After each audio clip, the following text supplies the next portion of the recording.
Hey everybody, welcome back to the channel. Today we are going over the breaking news coming out of Palantir, which is that they are selected to potentially build a prototype that may get selected for the Army's new Titan program. Let's go to the press release right here and let's get all into it. Army selects Palantir to build Titan program competitive prototype. We're going to read through the press release, try to understand what it means for the trajectory of the business, and also what this means for the governmental side of the business, because that is a sticky portion of business that if they can get right, there is a lot of potential there. Palantir Technologies announced today that it is one of two companies awarded a prime contract by the Army to build a prototype for the Tactical Intelligence Targeting Access Node, or called Titan, the first intelligence ground station enabled by AI and machine learning. The $36 million contract award is for the competitive prototyping phase that will span 14 months, meaning they haven't gotten $36 million. This is a competitive phase in which they're competing with another company to potentially be able to get this, which is good because that means they're at least in the running, and that means the government recognizes them as someone who could potentially do this. Obviously, the government has to make it competitive. They can't just give clients to some people. But for Palantir being in the running is pretty much all you can ask for, and then they just have to execute. The Titan program brings together a variety of systems, technologies, and vendors to ensure scalability. Palantir's modular open system architecture, MOSA, will be the critical backbone that provides correlation, fusion, and integration of sensor data alongside insights from AI ML overlaid at the tactical edge. With Titan, the Army will be able to merge varied data from a rapidly proliferating series of sensors, enabling frontline forces to gain situational awareness and make real-time decisions at transformative speeds. This effort is a critical enabler that advances the Army towards JADC2 and deters the near-peer threat. So it's about mission-critical things that the Army is going to be able to do in the context of sensor data. Now more than ever, the nation's warriors and allies are being asked to make more decisions at a faster speed with more available data, said Aki Jain, who's the president of Palantir USG. Now, Aki Jain is a really interesting guy. I did a video about him a while ago, and the video was called the guy that, or only 84 people on YouTube know who this guy is, because like literally he did an interview that was so good for 20 minutes, and 84 people on YouTube know who he is, because 84 people watched it. We'll see at the end of the video how many more people watched it since then. So Titan is the crucial combination of the defense industry's best technologies from both emerging and enduring DoD partners, and we're proud to serve as a non-traditional prime contractor for this effort. Now, prime contractors, we've talked about this a lot in the context of Palantir, are people that are able to get these contracts from the government in a prime manner. What that means is they're the first one the government looks to. Oh, we have to build this, let's go to Lockheed Martin. We have to do this, let's go to these. So these are people that the government immediately trusts, immediately respects. That means very sticky revenue, very long-term contracts. When the DoD passes defense spending bills, you're likely going to see these vendors get these contracts. This award is a successful progression of the Army's competitive software-centric approach to the January 2021 design of the Titan program, in which both Palantir and Raytheon, so Raytheon is another prime contractor, Palantir is not an official prime contractor, they are trying to become the world's first software prime contractor, because most of these are hardware-based contracts. For a 12-month competitive effort, both vendors will build a prototype in the next phase for evaluation and testing by soldiers in the community. As a non-traditional prime contractor, Palantir is committed to its approach to partnering with the nation's best traditional and non-traditional partners like Anduril Industries, L.T. Harris, etc., etc. So, a couple things I want to talk about here to give a point of analysis. The reason Palantir is even able to compete for this type of contract is because they sued the Army and they won. The Army did not have a procurement process to actually be able to pick vendors in a way that was competitive and meaningful to the software that they built. So, Alex Karp describes it as they have these 400-page, 1,500-page like applications to submit, and there were non-technical people, non-technical generals trying to figure out and decipher who was actually going to be able to get the contract, where at the end of the day, it wasn't a competitive process. It wasn't the best software would get the deal, which is what you want it to be meritocratically in the context of the government, especially because the government has to do mission critical stuff, so you want the best software to win. It was just random people with their own political ideological agendas picking different vendors to source contracts from.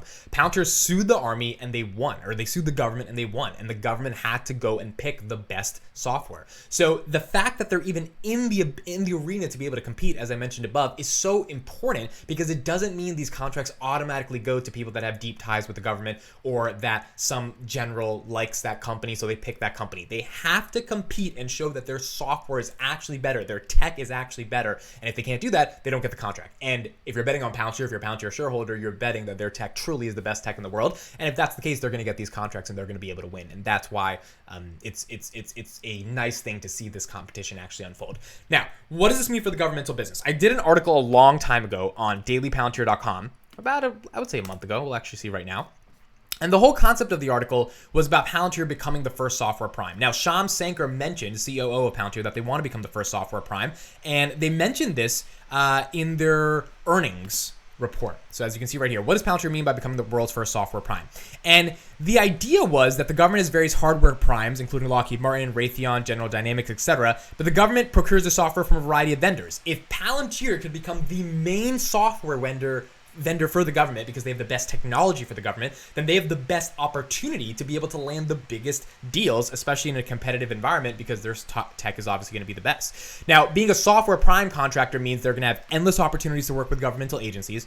They will set the precedent for more European nations to want to work with them because those European nations are going to look at them during that sales cycle and be like, oh, you know, when Palantir's trying to close the deal, Palantir's going to say, we are the prime software contractor for the United States federal government, for the most freest, economically expanding nation in the world, right? Like, we are their guys. So you probably want to pick us as well. It's just a question of like, who are you going to pick? Who's really better than us? And they will get larger deals and be able to build more unique governmental products. Alex Karp just did an interview that I'm going to be analyzing soon, and he said that they are used by most, if not all, Western European countries in some capacity, Western European governments in some capacity, whether it's directly or indirectly. So becoming a software prime for the United States means that all of those countries now, like, they must acknowledge Palantir as just one of the most trusted companies in the world, particularly because GDPR regulations, data privacy, ethics, all the stuff that European governments care a lot more about than the United States federal government.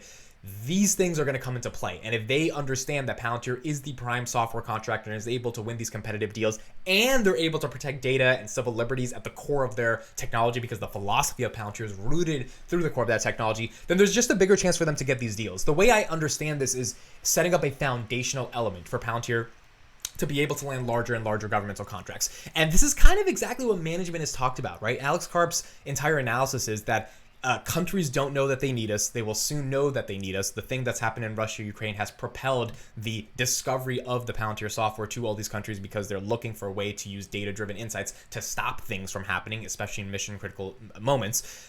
So now it's just a question of Palantir can land these contracts. It's going to be very interesting over the next couple months to see if Palantir gets this deal, because if they're able to build a prototype that is better than what Raytheon Technologies can build, and we're betting that they can, right, because they have the best tech in the world, and they land this deal, then it's going to be pretty cool because they're just getting another step further in their life cycle as a company to becoming that prime contractor. It's a very difficult thing to become a prime contractor. To become a software prime contractor is an even more difficult thing.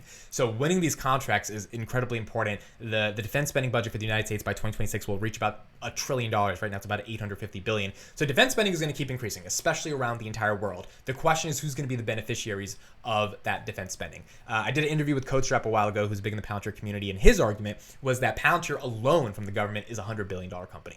Now, we'll see what happens. Palantir estimates they have like about a $60 billion TAM in the government, and then same in commercials, so about $120 billion overall. But that TAM is exponentially growing as more and more companies and institutions and organizations need data, especially data used in a really meaningful way that other companies aren't able to produce at scale. Now it's a question of execution and sales, and we're going to be able to see what happens as Palantir competes to get these contracts. So those are my thoughts. Let me know what you guys think about Palantir aiming to get some of these contracts for the federal government. We're going to keep covering and see if they can ultimately live up to this vision of becoming a U.S. prime contractor, especially in the software world, and we'll see what happens. Thank you guys so much for listening. I will see you in the next one.